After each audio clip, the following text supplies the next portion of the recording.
Alright, mga ka-plastic. And this is me again, Big Sue. Right back at it again with another content. At isa na naman viral ang ating tatalakayin ngayong araw na ito o gabi sa inyong lugar. At ang tatalakayin po natin mga ka-plastic ay yan tungkol sa karumal-dumal na ginawa ng isang pulis na kasalukuyan na pong sinibak na sa pwesto at dinisarmahan na ng kanilang hepe na kung saan siya naka-assign mga ka-plastic. At nakikita nyo po yung screen na ito mga ka-plastic, siya po ang kanyang mabuting asawa o butiing asawa na si Ira Seda de la Cruz. Ito po ang itsura niya ngayon mga ka-plastic. Pero hindi ko lang sure kung ito talaga ngayon ang itsura niya kasi nung pinanood ko yung karumal-dumal na video talagang knockdown yung babae. At hindi talaga natin pwedeng i-play yung video na yun dahil sobrang karumal-dumal nga naman mga ka-plastic. So ano ba ang pinagmulan ng kanilang alitan ng kanyang asawang pulis? At ano ba ang pinagmulan nito? At may mga iba pang mga taong lumilitaw after na mapanood ng viral na ito mga ka-plastic. So marami ang natatawa dito sa reaksyon na ito. Pero hindi biro ito para sa isang magkarelasyon, lalo na kung nagli-live-in na kayo. Tapos ganito ang ipapamuka. So base sa mga komento, daming babaeng uhaw na uhaw sa mabigyan ng gift ng mga boyfriend nila. Sana all naman kasi may kusa. Ayun. Parang sad invest ang tamang react sa post na to. Ate, kahit wala ng ganyan, basta walang ganyan sa muka. So yun. Kaya ako mas pinili ko manahimik na lang. Puro nakakatawang reaksyon na lang ang nakikita natin dito. Di man lang ginawang perero para sulit. Nabugbog Berna na. Kulang sa eyeshadow man. Hindi ko alam kung AI generated to o ano. Kasi nakita ko lang din yung mismong account nito at nagte-trending siya. So ito po yung ano. Ito po yung actual video mga ka-plastic na pinost niya a day ago. Sabi dito sa kanyang post, siguro tapos na kayo. Ako na naman siguro no. Ilang taon na ako nagtiis at pakikisama sa iyo. Hindi ako nagsalita kahit ako yung binabaligtad mo at ako yung sinisira mo. Sobrang taas na ng tingin mo sa sarili mo. Masyado ka nang mabait sa ibang tao. Akala mo kang anghel kang pakitang tao mo. Now tayo magharap-harap para makita mo yung pinagyayabang mo. Ayokong gawin to pero sobra ka na. Wala akong katahimikan sa'yo hanggang ngayon. Marami pa akong dapat ipaliwanag dito. Man lang mapagtanggol ko ang sarili ko. Ang gulo ng grabe. At ito yung actual video mga kapatid. Nag-aaway silang mag-asawa dito. So syempre napakasela ng video na ito para sa mga manonood. At lubhan nakakaawa. Pero pakinggan na lang natin yung unang clip kung ano yung mga sinasabi nila sa isa't isa. Palagay ko itong asawa niyang pulis ay lasing. Sa palagay ko lang Ilang beses ako tumatawag, nagsisinungaling ka sa akin. Tinatanong ko saan ka pupunta. Malakas na kusog ko na nagpagsisinungaling ka sa akin. Pinatay mo yung location mo, bakit? Ano ba gusto mo? Gusto mo ba doon sa pamilya doon? Gusto mo nga, hindi nga. Ay, pag-tigil ko naman, mas okay na ang buhay ko doon. Ayun, wag na natin tong ituloy pa. Baga tinatanong ng babae kung bakit hindi sinasagot ang mga tawag niya. At pinapatayan daw siya ng location sa tuwing tinatawagan niya itong mister niyang pulis. Tapos sumagot itong lalaking ito, parang mas komportable pa daw siya sa bago niyang pinupuntahan. Siyempre, namintigan tenga ng babae. Ano nga bang expectation mo kung anong magiging expectation mo kung magsalita na hindi maganda yung babae ay yung pulis. Natural, ang magiging tendency nun talagang sasampalin niya talaga asawa niya. 'Di ba? So, wag na nating ituloy yung sumunod na eksena dito kasi sobrang hindi maganda sa panonood. Hindi magandang panoorin to. At not advisable sa mga all the viewers. Punta na lang tayo sa comment. Sabi dito, Madam, may katay kami bukas, sabay na natin yan.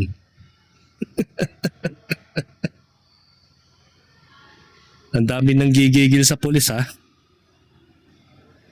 Pulis patola pala. We. Ito. Naglabas si Arvin Ramos ng official statement ng NAPOLCOM Commissioner Ralph Calinisan sa viral CCTV incident involving police officer ng Malolos sa Bulacan. Sabi dito, bilang na ang araw mo bilang police, we will be taking cognizance of the administrative aspect of this case. From what I have gathered, PNP is already aware of this matter and then should pursue the criminal aspects of this case. We will not allow any form of violence against any woman or any person for that matter. We will make sure that justice is served. This is an open shut case. Pasensyahan tayo dito. I hope that the victim surfaces. Bukas ang pinto ng NAPOLCOM para sa iyo. And I am directing to our regional director in our NAPOLCOM regional office to search for the victim to get to the bottom of this. Justice will be quick as it should be. Commissioner Ralph Calinisan. Yo. Nasilip na po ni Boss Ralph Calinisan itong nangyayaring viral sa CCTV na talagang napaka-violente ang kanyang ginawa sa kanyang asawa na si Ira. Kahit naman sino talaga hindi matatagalan yung ganitong relationship. Matapang din yung babae, nakahanap din siya ng katapat. Ayun. Sabi dito, shout out sa mga hindi nanakit ng babae. Ito po yung post niya kay Ira Seda din. Nakalock profile na yung vlogger na pulis na ang kaya lang saktan ng babae. Kardiri na yan, sabi ni Marian Alcantara. Yun, nakalock na daw. Siya pala si Del Alimeri, ang asawa ni Ira de la Cruz, mga kaplastik. Yan. Dami nag-react, dami ring natawa at nagalit. Si Del Alimeri, taga Bulacan, mga kaplastik.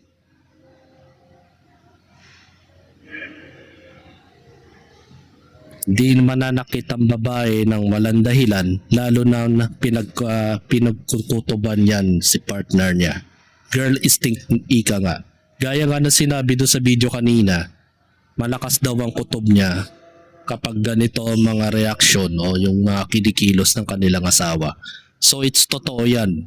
Marami na rin kasi ako nakakintuhan ng mga katrabaho na babae na madalas silang kinukutuban sa kanilang mga karelasyon. Bagamat sinasabi nila sa akin yon, nagpapa-advise sila na dapat ba nilang sundin yung mga kutob nila. Sabi ko sa kanila, nasa side yun na lang yon kasi para ma-determine mo, ma-identify ninyo kung talagang siya ay may ginagawang kalokohan at nambababae, mariing ninyong tanungin na maayos. Kung hindi sila makapagsalita ng diretsa ang tingin sa inyo, so yun na po yung signs na nagsisinungaling yung asawa ninyo. At the same time, wag nyo munang sasaktan. I-confirman nyo muna kung may mga pwede kayong taong mapagkakatiwalaang manmanan ng inyong asawa o yung boyfriend, para na sa gayon malaman nyo talaga na kumpirmado na yung instinct ninyo, yung kutob ninyo ay totoo. Kasi kadalasan talaga mga babae, hindi lang talagang malakas ang tamang hinala nila. Kumbaga nakukutuban yan, lalo na kung mahal na mahal mo isang tao. Mararamdaman mo talaga kung ang tao ay nagsisinungaling o may ginagawang kalokohan kapag siya. Kasi ang mga pulis, usually, ang kasabihan nga nila, ang pulis daw ay matulis. So ano pa bang i-expect natin, lalo na mga kapulisan nagtatrabaho sa opisina, sa labas, sa loob. Kadalasan may mga kasama rin yung mga pulis na babae na palong-palo. Marami akong nakikita niya sa Krami, mga ka-plastic. May mga palong-palong pulis doon, mga ka-plastic. Talagang hindi mo akalaing Amazona Talagang para silang mga opa, mga magagandang babae. Peace tayo mga taga-Camp Krami, mga magalit kayo sa akin wag naman. Kasi joke lang yon, just set aside natin yon. Bali, totoo naman may mga itsura, mga kababaihan dyan sa Camp Krami. Mga babaeng pulis, nako. Talagang tukso is finest talaga pagdating sa mga ganyan. So, ito pa po yung mga iba pang video niya na lumalabas. Kaya, Masakit naman. Tama ba yan? Alin ba? hindi lang pala isang beses to, no? Tama ba yan? Masakit naman. Tama ba yan? Alin ba? Ha? Alin? Sige. Sino nga nauna? Sino nauna? Mais ka nga. Matapang si Ira, no? Sige. Nagtatadyakan yung dalawa. Mama. Grabe, no? Sige. Siguro panahon na para magpa-self-check o magpa-psychiatrist itong asawa niyang si Ali. Ali ba pangalan nun? So, tingnan natin yung pangalan. Ilang Makakalimutin na ako. Del Alimeri. Siguro kailangan niya na ng self-check, mga ka-plastic. Magpa-psychiatrist ka na, Del Alimari. Kasi hindi na normal yan para sa isang tao o kahit pulis ka man o hindi. Hindi normal na talaga sasadistay mo yung babae na dahil lang sa mga actually hindi ka naman tatartuin ng asawa mo ng di maganda kung hindi ka rin gumagawa ng kalokohan. Ito pa po. ilang beses ako tumatawag, nagsisinungaling ka sa akin. Tinatanong ko saan ka pupunta. Malakas na kutob ko na May mga pasa, Pinatay mo yung location mo, bakit? Grabe yung mukha niya. Blinak ay.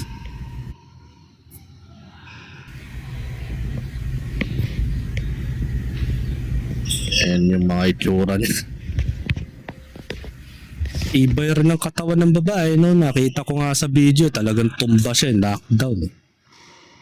Ang nakakatakot doon, napaka-vulnerable ng katawan ng babae. Pwede kasi magkaroon ng internal bleeding yon. Kahit sabihin mo suntok lang yun. Dahil maraming namamatay sa suntok, mga ka-plastic. Napakaraming ebidensya, mga ka-plastic. Yari ko. Ayun, no? Gago ka mo, bigla ka nananap ka. O no, lalaki? Ha? Gago. Papanditin. Sige. What's up? Sige. What's up? Balo ka. Gago ka. Grabe. Hindi na pagmamahal yan, mga ka-plastic.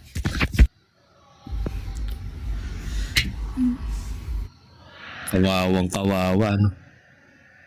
Biruin mo ang tapang ng babaeng ito. Kung iba nga lang, masuntok lang ng isang beses, umiiyak na ng todo yan.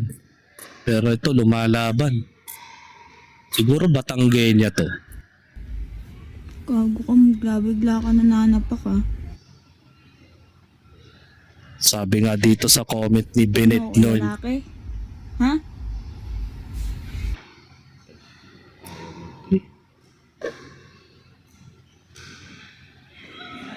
sabi ni Bennett Noel Pinion Migrino, once na mapagbuhatan ka ng kamay ng partner mo, meaning no na hindi ka mahal. Totoo yun. I guarantee, lalaki ako, alam ko yan. Pinaka-importanting investment sa buhay ng partner, kaya mag-isip kayo na ang mga babae kung sino ang karapat-dapat at gusto nyo makasama habang buhay. Huwag puro pera o itsura. Doon kayo sa tao, di kayo sasaktan at gagawin ang lahat para sa ikabubuti ninyo sa pamilya. Totoo naman eh. Kasi sa mga panahon ngayon, mga kababaihan ngayon, sobrang malaki na ang standards eh.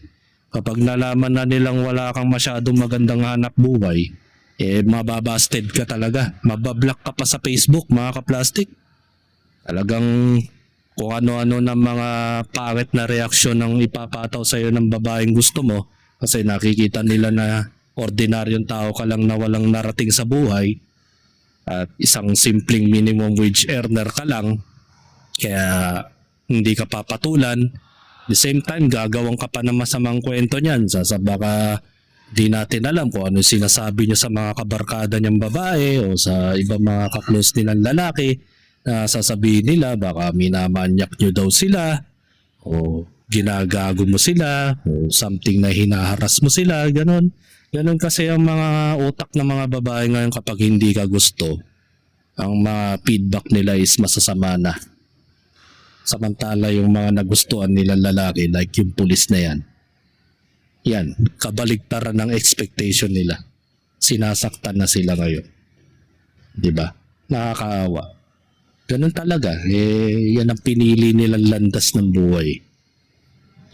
Gumanda nga buhay mo, stable income, magandang trabaho ng asawa mo as a police, pero ang kapalit naman nito ay napakasalimot at bangungot sa araw-araw.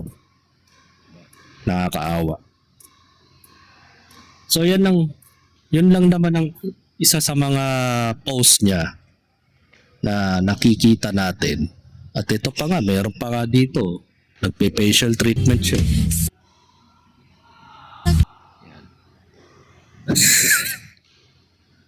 Naging food panda tuloy siya.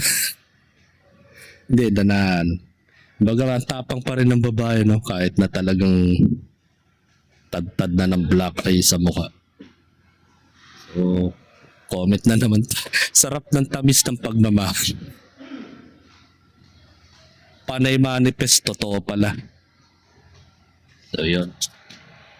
Wawa talaga. So, yun. Hindi manifestation to, pasimple lang na nagsasabi to ng ginugulpi siya ng matagal na.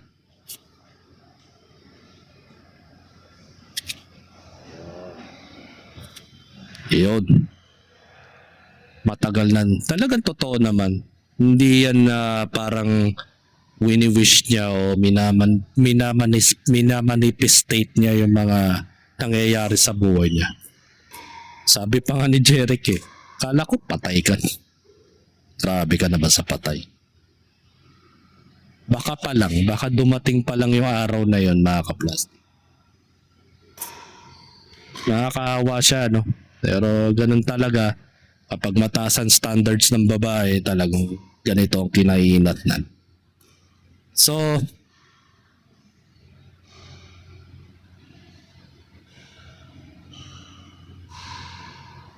eto. Sabi dito, pulis na nang binugbog ang partner, sinibak na. Sinibak na sa pwesto ang isang pulis na matapos mag-viral sa social media ang CCTV footage na nagpapakita umano ng pananakit nito sa kalibin partner niya na si Ira Seda de la Cruz sa gitna ng kanilang pagtatalo.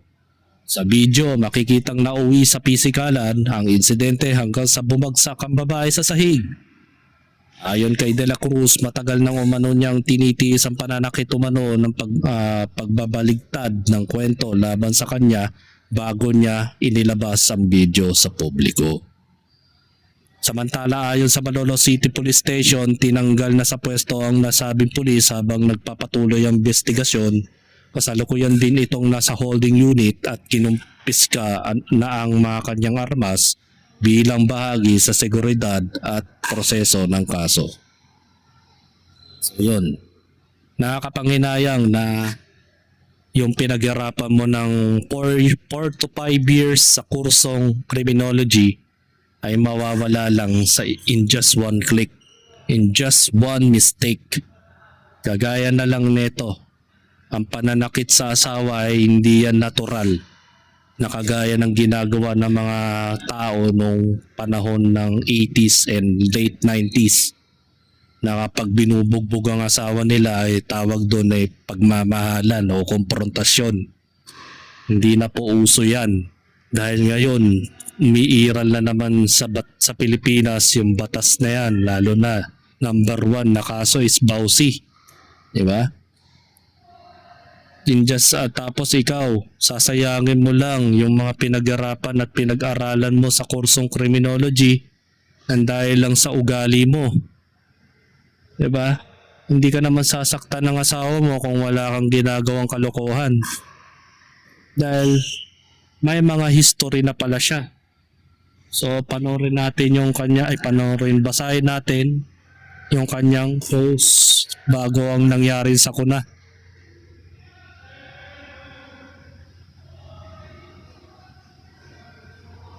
Eto, ang sabi niya kasi dito, May 29 pa to nangyari, 2025. So, almost 1 year na po na pinaghihinalaan na niya ang kanyang asawa. Dito nagsimula.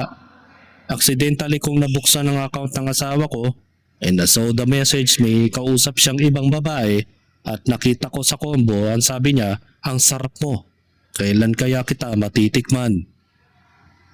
Natawa naman ako tapos kinabukasan inaya ko siyang mag-dinner sa bahay namin.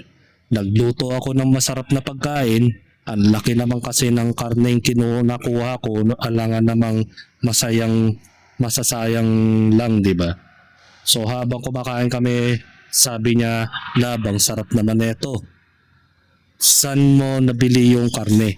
Sabi niya habang nakangiti at kumakain, napaisip naman ako.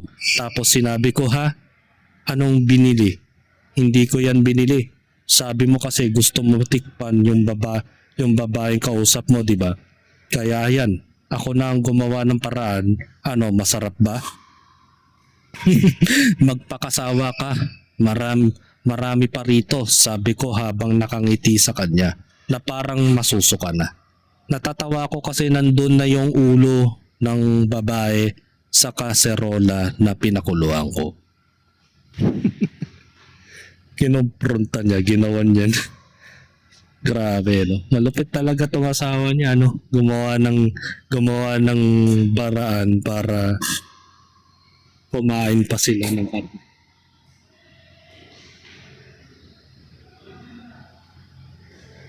Ayun. Sabi nga ni Carlo Magsangkay, walang matigas na pulis sa matinik na misis. Kaso, nabubugbog lagi si misis. Wawa. Yun. At dahil doon mga kaplastik ang ating conclusion para sa video na ito mga kaplastik. Lagi kayong mag-obserba bago ninyo i-commit ang isang lalaki. Para sa mga kababaihan to, hindi lang para kay Ira. Always remember na bago ka mag-commit in a relationship to someone, diba? Always observe the attitude, anything else, kasi bandang uli, kayo rin ang magsasacrifice, kayo rin ang mahihirapan. Wag niyong isipin na maganda ang hanap buhay ng mapapangasawa mo. Ang isipin mo yung habang buhay kanyang makakasama, may unawaan, respeto, at walang pananakit na nagaganap. So hindi natin alam ang kabuuan ng kwento kung sino ba talagang mga parang nagmumukhang kontrabida sa puntong ito kasi yung babae matapang eh. Diba? Nakikita mo kahit may black eye na parang hindi pa siya naiiyak, hindi niya dinadaan sa drama pagkus pinapakita lang niya yung mga concussions. Mga concussions sa itsura niya ngayon. Na talagang iniisip ng karamihan parang mga abnormal to. Kasi biruin mo, marami natatawa sa kanila instead na maawa sa babaeng ito. So siguro, pinapalakas na lang nila ang sariling loob nila, sarili nila, para hindi naman magmukhang kaawa-awa sa mga tao. At the same time, baka pinapatibayan na lang niya yung kalooban nila. Diba? Pero unfortunately, meron pong naglabas pala bago tayo magtapos sa video.